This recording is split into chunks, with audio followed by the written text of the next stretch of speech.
People, this is Val with this is how you do it. I'm going to cook some ribs in the oven.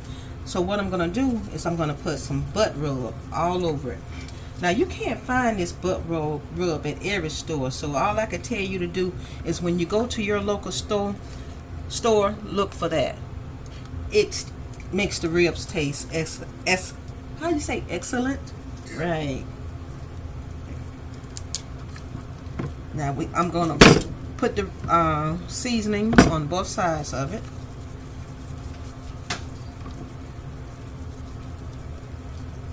And put it in the pan I'm gonna cook it in. But yes. Fold this down so it'll fit. Rub this on here.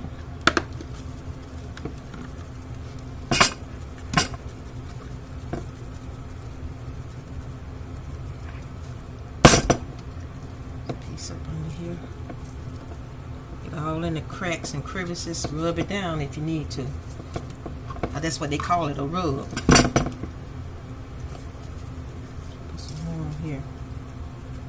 Because once it starts cooking, you know you're going to have to pull the fat off of it. Make sure all of it fits down in there. And pop it in the oven for about 350 for an hour. Check it and do it for another hour. And it will fall right off the bone. I did want to say that I'm not using aluminum foil. I really don't like to cook with aluminum foil. I like to cover with aluminum foil, but I don't like to cook with aluminum foil. So I just took a top that can hold all the meat and push down on it. Make sure it's sealed. And then place it into the oven.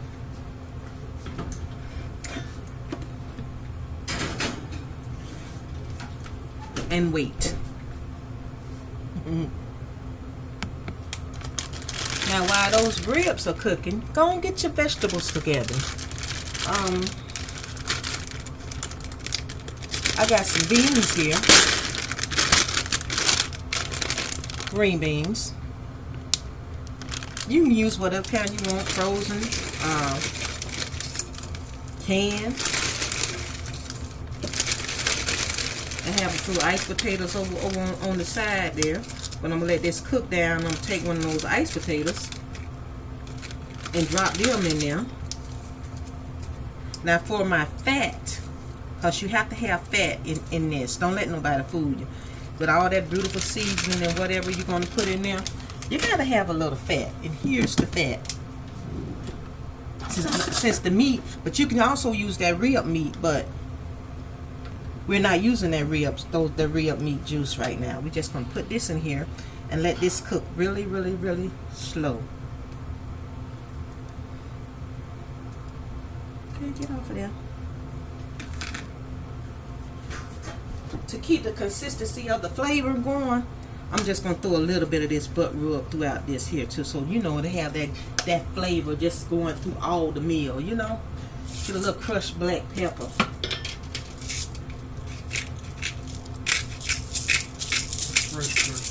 Fresh black pepper. Fresh. They're really saying fresh, crushed black pepper. Because I know I can twist up a word, y'all. And we're going to put some of this Valerie garlic salt in it. Give it a little salt because you need salt in your flavor for seasoning. Well, salt in your food for seasoning, flavor, and all of that good stuff. I know some people say don't use salt. But cook with the salt. Don't just pour the salt on your food when you get through cooking. Extra. This is powder. Garlic powder. Now I'm going to run over there to my freezer and get some chopped onions, bell pepper, all that good stuff.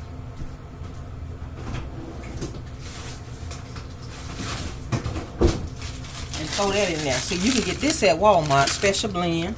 Got all kind of good stuff in there. It's actually got your Trinity in there. And most time when you cook, you need that Trinity in your meals. You need it in your peas, your meats, beans, string beans, black-eyed peas, any kind of thing you want to cook, you're going to need this Trinity now. Throw some of them in there. And they have a little extra more than the Trinity, and all it does is add more flavor. Then you set that aside, get you a tab of water, just a little water, and go ahead on and put cover the bottom of your pan down there. And I like to use a little bouillon for flavor. See this? You can get it at Walmart. Sprinkle a little of that in there. And it's like cooking it in chicken broth. When some people say, why you use water? Why you use a broth? This is making up for that.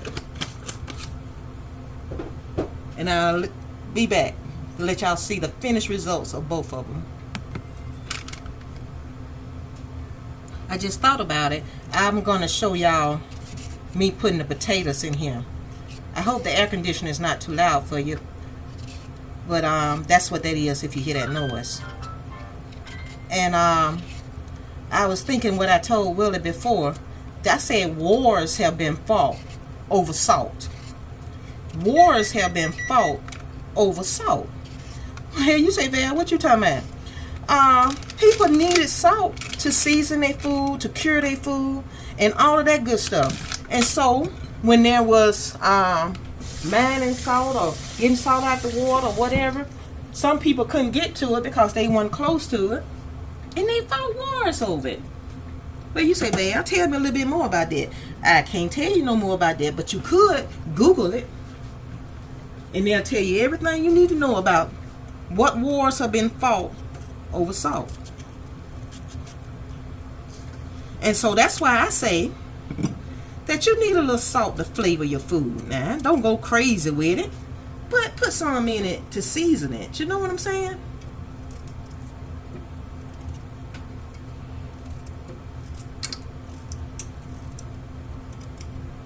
We're going to drop these potatoes in there while these cooking. So we'll have green beans and potatoes. Nice size ones, you know. Something you can stick a fork in. And I only cut up, what, 3 potatoes? Now you ain't going to just have a little bit in there and have folks fighting over the potatoes, right? So you put enough in there so everybody can get some.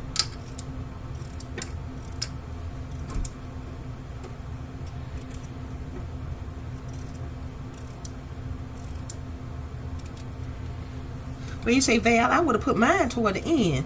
Well, you don't have to wait till the end to do this, because these peas are going to cook. They're going to cook slow, and they are not going to rush the potatoes.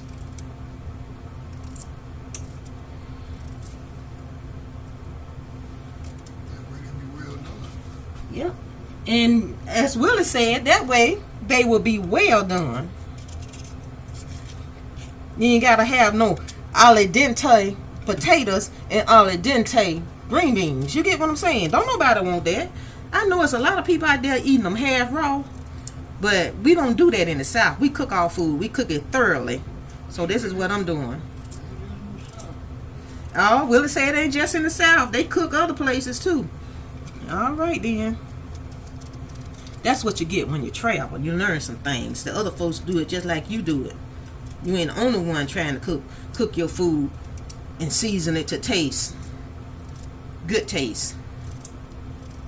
All right now. I'm not going to stir because that's going to cook down, and then I'll be able to throw a spoon in there in a little while. Here's a look at the beans. I did take this and just move them over a little bit like that.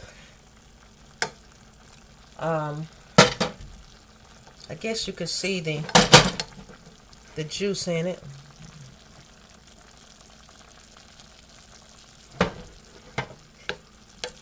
So I'm going to cut these off.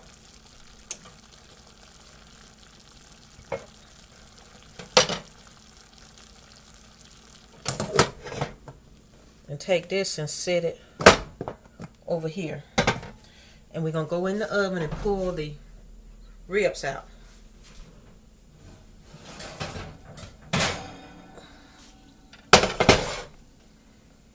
You see how they pull back off the bone when I take the top off of it.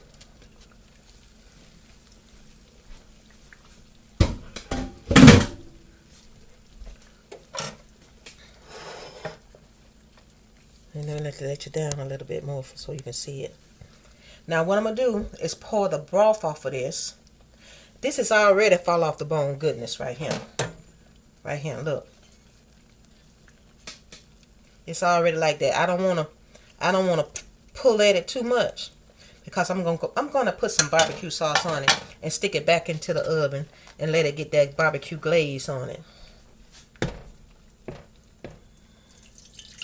Let's see how much pour in here.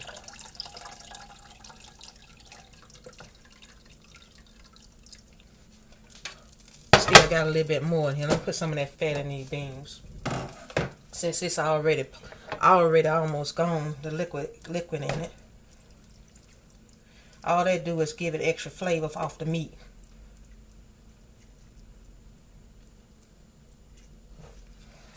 Now get that broth out of there. I'll take this here, stand one of them up if I can. Put that in here. Just pour it on there.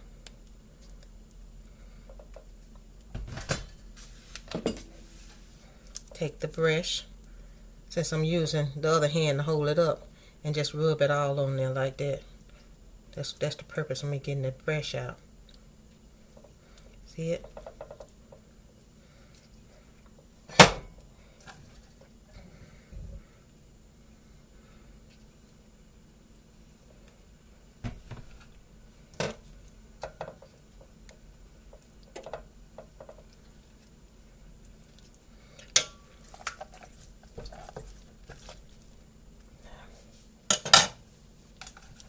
Just getting that barbecue sauce flavor on it.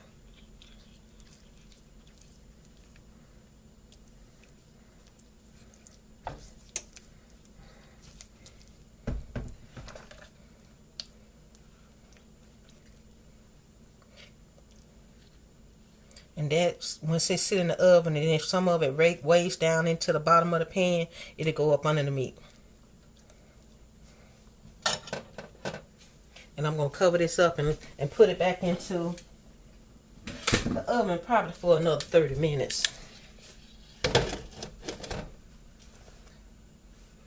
Well, let me show you me putting it back in the oven because the oven is still on while I'm doing that.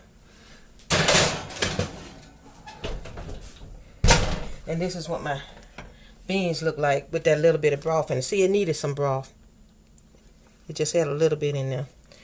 And I'm just going to let that marinate in there with the beans.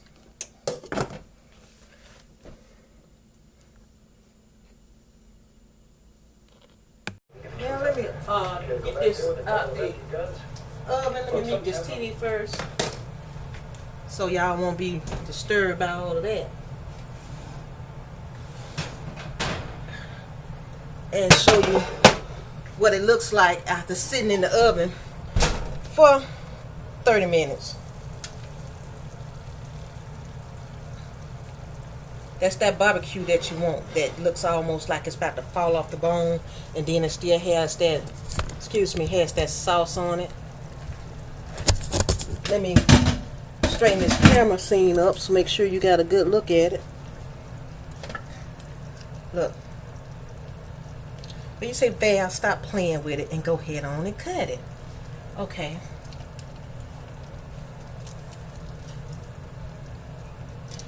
Well.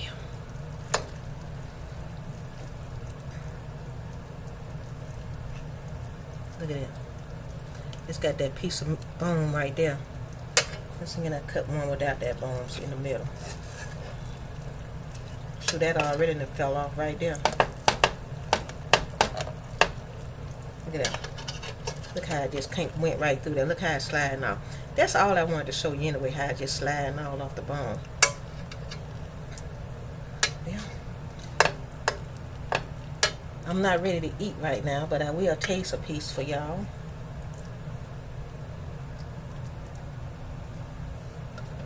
Let's see what it's like.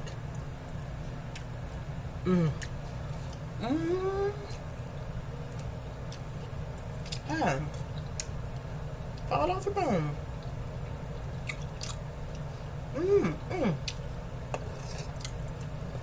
Let me get out of this boiler. What you say? That's my piece right there, y'all. And this is Val. This is how you do it. Don't forget to hit that subscribe button. And I hope all of you guys try this. Have a wonderful meal with your family. If you want to, I do have some macaroni and cheese in the oven. Not the oven, but the refrigerator. And I'm gonna heat that up and have ribs, green beans with potatoes, and some macaroni and cheese. How about you? And enjoy. Hit that subscribe button, hit that like button, and show me how much you care. Bye-bye now.